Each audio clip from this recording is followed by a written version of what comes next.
Move over, Chrisitan Gray. There's a new sadist in town, and they're bigger, stronger, and more importantly, they can hurt the whole country, all of America. That's exactly what they're doing. The Federal Reserve just announced they're hiking interest rates again, another quarter basis points, putting interest rates in the 5.25 range.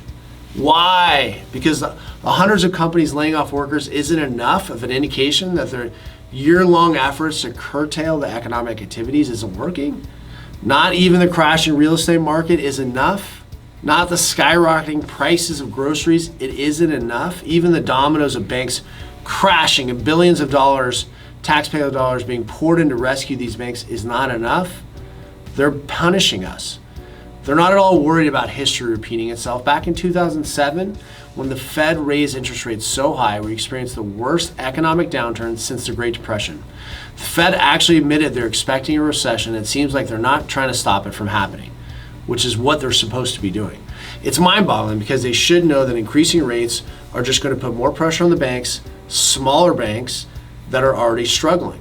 Just yesterday, Western Alliance Bancorp, PacWest Bancorp, and First Horizon Corporation led a renewed slide in the shares of U.S. regional lenders.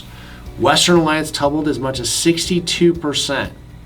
Bloomberg News reported that PacWest is exploring strategic options. That's not good.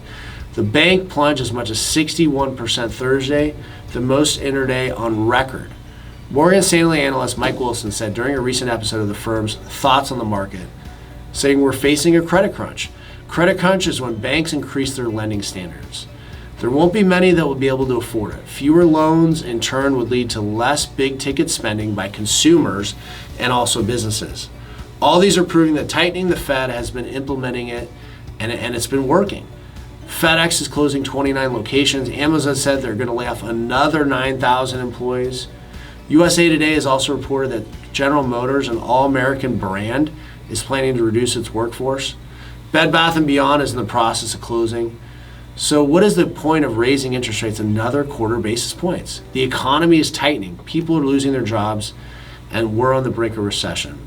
What we need to do is overhaul a financial system, revive our economy, but no one seems to be interested in that. So think about yourself, protect yourself, look into your portfolio, make sure you're ready for what's coming, because you got to have some assets outside of government control to protect your wealth. You got to have assets that are more stable. Gold has been rising. It's the asset that billionaires, multimillionaires, and central banks are running to. Gold is not controlled by any government, and it's truly global. It's just as desired, needed, and valuable in this country as it is in others.